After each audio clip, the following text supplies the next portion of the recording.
नमस्ते दोस्तों, स्वागत है आपका हमारे चैनल में। आज हम इस वीडियो में कुछ नया सीखेंगे और इस वीडियो में हम बात करेंगे ग्रहों से उत्तम स्वास्थ्य के बारे में। हालांकि यह किताब न केवल उन लोगों के लिए है जो ज्योतिष सीख रहे हैं, बल्कि उनके लिए भी है जो अपने जीवन में बीमारियों से घिरे रहते हैं। इसमें हस्तरेखा और भाव यानी कि हाउसेस के माध्यम से समझाया गया है। इस किताब में न केवल ज्योतिष के उपाय हैं, बल्कि इसमें आपकी लाइफस्टाइल को ठीक करने के लिए भी बहुत सारी जानकारी है। इस किताब को मैंने आज से 10 महीने पहले पढ़ा था और कुछ जो उपाय थे वो मैंने अपनाए थे और कुछ लाइफस्टाइल जो इसमें बताए गए थे उनको भी मैंने अपनी लाइफ में उतारा था।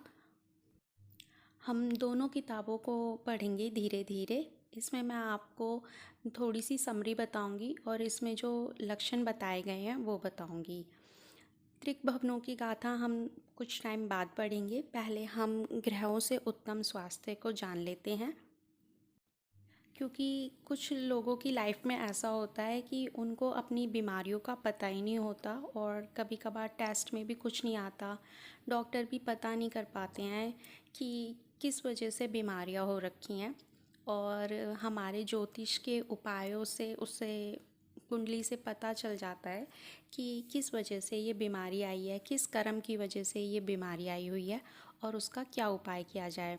और कभी कभी हमारे लाइफस्टाइल में ही ऐसी प्रॉब्लम होती है जिसको हम ठीक कर कर अपनी बीमारियों को दूर कर सकते हैं। तो इस किताब में कुछ लक्षण बताए गए हैं और कुछ उपाय बताए गए हैं, कुछ लाइफस्टाइल ठीक करने के लिए बताया गया है, तो उसी को हम डिस्कस करेंगे। ये किताब पवन सिन्हा गुरुजी के द्वारा लिखी गई है। आपने इनको यूट्यूब चैनल पर देखा होगा और मैंने इन्हें बहुत टाइम से फॉलो कर रही हूँ, तो मैंने उनकी अब किताब भी पढ़ी थी। तो इनकी और भी किताबें आती हैं, आप उन्हें अमेज़ॉन से मंगवा सकते हैं। मैंने इनकी खुद की जो वेबसाइट है वहाँ से मंगवाई थी और आप इस किताब को खुद भी पढ़ सकते हैं। और इनकी और भी किताब है, आप उनको चेक कर सकते हैं इनकी वेबसाइट पर जाकर, और इनके चैनल को भी देख सकते हैं। ये काफ़ी सारी एस्ट्रोलॉजी से रिलेटेड वीडियो अपलोड करते रहते हैं। इस किताब में जो बीमारियों का इन्होंने बताया है वो मैं एक बार बता देती हूँ। एक तो इन्होंने दर्दों के बारे में बताया है, जैसे किसी के सिर में दर्द होता है वो जा ही नहीं रहा होता है, पेट में, कमर में, पैरों में, माइग्रेन का जो दर्द होता है, नज़ला, किसी को स्किन प्रॉब्लम बहुत ज़्यादा हो जाती हैं, और थायराइड से बचने के लिए भी इन्होंने कुछ उपाय बताए हैं। मुंह में छाले हो जाते हैं, दांतों की समस्या हो जाती है, इसके बारे में भी इन्होंने बताया है। पीलिया, मोटापा और हृदय रोग, सांस की बीमारी और डिप्रेशन, ऐसे कुछ जो डिज़ीज़ हैं वो इन्होंने डिस्कस की हैं। मैं आपको इसके बारे में बताती चलूँगी। कुछ उपाय थे जो मैंने भी ट्राई करे, उसका एक्सपीरियंस कैसा रहा वो भी मैं आपको बताऊँगी। और हम अब स्टार्ट करते हैं। इसमें जो पहला चैप्टर है वो है शरीर का दर्द और निवारण कैसे। तो कुछ लोगों के सिर में दर्द, पेट में दर्द, कभी जोड़ों में दर्द होता है, तो उसके बारे में बताया है इन्होंने कि वो जो दर्द होता है वो 3 नाड़ियों को असंतुलन की वजह से होता है। जैसे हमारे 3 नाड़ियाँ होती हैं, 3 आदि नाड़ी, मध्य नाड़ी और अंत्य नाड़ी। जब इन तीनों के बीच में असंतुलन हो जाता है तो हमारे शरीर में कहीं ना कहीं दर्द होता है। ये 3 नाड़ियाँ वही हैं जो हम शादी के टाइम पर मिलाते हैं। आपकी कुंडली पर फर्स्ट पेज होगा तो उस पर लिखा होता है, जैसे देवगण लिखा होता है, मनुष्यगण और राक्षसगण करके लिखा होता है, ऐसी आपकी कुंडली के फर्स्ट पेज पे नाड़ियों के बारे में भी लिखा होता है कि आपकी कौन सी नाड़ी है। ये नाड़ी और ये 3 दोष भी हैं, इन्हें वात, कफ, पित्त भी कहते हैं, और ये ही त्रिगुण भी हैं, ऐसा इन्होंने बताया है। जब आपकी वात नाड़ी ठीक नहीं होती है तो आपको पेट में गैस बनती है और उससे फिर अन्य बीमारियां होती हैं। और इसके साथ ही जब आपका बुध, बृहस्पति, शनि और राहु खराब होता है तो आपके शरीर में दर्द होता है। तो पहले इसमें कुछ लक्षण दिए हुए हैं, वो हम डिस्कस करेंगे। इसके बाद हम कुछ उपाय हैं उनको डिस्कस करेंगे। तो सबसे पहला जो लक्षण है वो है कि जहाँ कुछ लोग इकट्ठा हो जाते हैं तो वहाँ कुछ लोगों को घबराहट शुरू हो जाती है, सांस फूलने लग जाती है। कुछ लोगों में तनाव होने के कारण ना हमेशा कुछ ना कुछ खाते रहते हैं। थोड़ा सा तनाव होता है और वो कुछ ना कुछ खाते रहते हैं, और बेचैनी में टहलना शुरू कर देते हैं, बैठ नहीं पाते, और उनको पसीना आता रहता है सिर पर, माथे पर, और हमेशा या कभी कभी वो उदास हो जाते हैं और भावनात्मक रूप से हमेशा परेशान रहते हैं, शांत बिल्कुल नहीं बैठ पाते, बेचैनी होती है शरीर में, गुस्सा आता है। तो अगर ये सब लक्षण हैं तो उनके उपाय हम अब डिस्कस करते हैं। इसमें और भी लक्षण हैं, जैसे कि कुछ लोगों के हाथ बहुत मोटे होते हैं, फूले फूले होते हैं, पिलपिले होते हैं, तो ये बृहस्पति खराब की निशानी है। लेकिन आप ऐसे और भी इनके लक्षण पढ़ना चाहते हैं तो आप बुक खरीद सकते हैं। अब हम डिस्कस करेंगे कुछ उपायों के बारे में। तो सबसे पहले हम डिस्कस करते हैं पेट के दर्द के बारे में। तो जब शनि, राहु और बृहस्पति खराब होंगे तो आपको ना गैस बनेगी और उससे पेट में दर्द होगा। तो उसके लिए इन्होंने उपाय बताए हैं। कुछ योग अभ्यास करें, जैसे कि अग्निसार क्रिया, कपाल भारती, अनुलोम विलोम और पवन मुक्त आसन। इसमें जो दूसरा उपाय बता रखा है वो ये है कि छाछ आप थोड़ा सा काला नमक डालकर दिन में एक बार पिए, आपको गैस की समस्या ठीक हो जाएगी। लेकिन अगर आपको कफ रहता है या आपका गला ख़राब रहता है तो आपको छाछ नहीं पीनी चाहिए। और जो छाछ भी पिए वो फ्रिज की ना पिए, बल्कि नॉर्मल टेम्परेचर की पिए।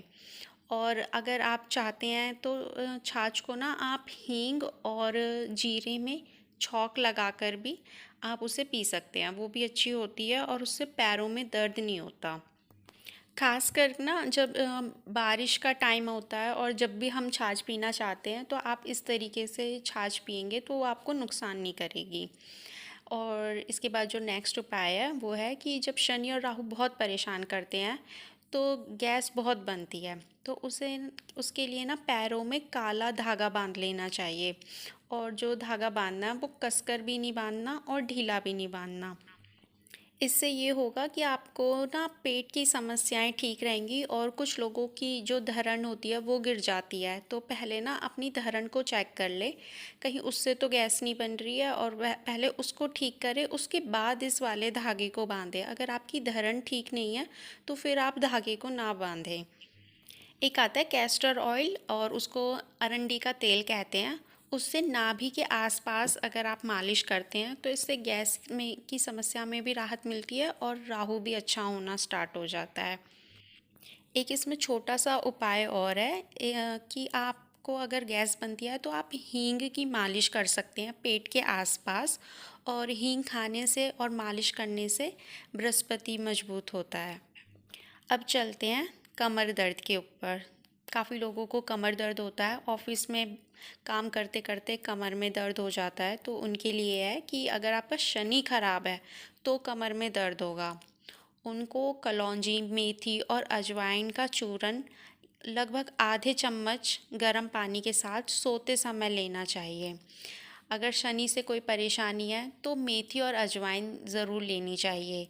अगर आपकी शनि की दशा चल रही है या शनि की दशा में जन्म हुआ है या आप साढ़े साती के प्रभाव में हैं तो आपको मेथी का सेवन ज़रूर करना चाहिए। या तो आप मेथी को पानी में भिगोकर ले सकते हैं 5-7 दाने, या फिर आप रेगुलर सब्जी में डाल सकते हैं, तो उसके साथ आप खा सकते हैं, तो आपको अलग से खाने की ज़रूरत नहीं पड़ेगी।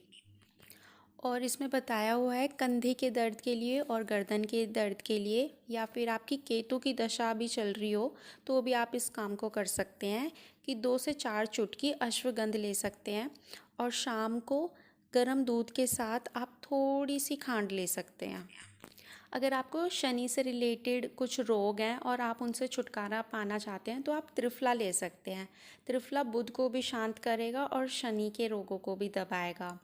इसे आप सोते समय या सुबह खाली पेट दोनों समय आप ले सकते हैं। अगर आप रात को सोते समय लेंगे तो आप इसे दूध के साथ भी ले सकते हैं। और त्रिफला अगर जब हम खाते हैं तो पानी बहुत ज़्यादा पीना पड़ता है, इस बात का ध्यान रखें वरना आपको मोशन थोड़े टाइट आएंगे। तो इसलिए पानी ज़रूर सही से पिएं और इसे यूट्यूब पर देख लें कि कैसे लेना है त्रिफला, और हमें सुबह के टाइम सूट करता है या शाम को, रात को, मतलब कि दूध के साथ या पानी के साथ, दोनों तरीके से ये लिया जाता है। और इसमें बताया हुआ है कि आपको शांत रहना है, गुस्सा नहीं करना है, बेचैन भी नहीं रहना। और रात को खाना खाने के बाद आप 10 मिनट अगर टहलते हैं तो आपका राहु भी शांत होता है। और तांबे के गिलास में पानी पीने से भी आपको अच्छा लाभ मिलेगा। तो ये कुछ उपाय थे जो हमने डिस्कस करे और कुछ लक्षण थे। इसमें से कुछ उपाय मैंने किए हुए हैं तो इसलिए मुझे थोड़ा सा आइडिया था। इसमें और भी चीज़ें हैं जैसे पैरों के दर्द के लिए और सिर में दर्द के लिए जो हमने डिस्कस नहीं की है। आप इसे बुक खरीद कर पढ़ सकते हैं। इसमें आयुर्वेदिक से रिलेटेड चीज़ें हैं इस वाली किताब में, और वैसे ज्योतिष के उपाय भी हैं। दोनों तरीके की चीज़ें हैं। आप इस किताब से ज्योतिष भी सीख सकते हैं और थोड़ा सा आयुर्वेद भी सीख सकते हैं। हालांकि लेखक ने खुद भी कहा है कि हर किसी को थोड़ा आयुर्वेद और थोड़ा ज्योतिष आना चाहिए, तो आपकी इसकी मदद से आप थोड़ा बहुत सीख सकते हैं। और इसमें आयुर्वेदिक चीज़ें और ज्योतिष की चीज़ें दोनों ही शामिल हैं। तो आप इसे किताब खरीद कर पढ़ सकते हैं। और इसमें पैरों के दर्द के लिए और कंधों के दर्द के लिए, सिर में दर्द के लिए भी है, वो मैंने यहाँ पे डिस्कस नहीं किया। तो आप इसे किताब लेकर ज़रूर पढ़ें। कुछ कुछ चीज़ें हैं जो मैंने डिस्कस करी हैं और कुछ चीज़ें हैं जो मैंने अपनी लाइफ में खुद अप्लाई करके देखी हैं। कभी कभार ऐसा होता है कि हम डॉक्टरों के पास जाते हैं लेकिन हमें हमारी बीमारी का पता नहीं चल पाता और हम ठीक नहीं हो पाते। तो आप कैसे अपनी लाइफस्टाइल को बेहतर करके अपने आप को ठीक कर सकते हैं, और या फिर ज्योतिष के माध्यम से कि किस वजह से ये परेशानी आ रही है और किस वजह से ये परेशानी जाएगी, उसको भी हम खुद भी ढूंढ सकते हैं। और किसी अच्छे ज्योतिष से भी मिलकर हम इस चीज़ को ठीक कर सकते हैं या अपनी बीमारियों को ठीक कर सकते हैं, अपनी लाइफस्टाइल को ठीक कर सकते हैं। तो यहाँ पर मैंने कुछ चीज़ें डिस्कस करी हैं। आने वाले वीडियो में हम और भी चीज़ों के बारे में जानेंगे। ठीक है, तो बाय बाय, आज के लिए इतना ही। अगली वीडियो में मिलेंगे। अगर आपको ये वीडियो अच्छी लगी हो तो प्लीज़ हमारे चैनल को सब्सक्राइब कीजिए और वीडियो को लाइक कीजिए। तब तक के लिए बाय बाय।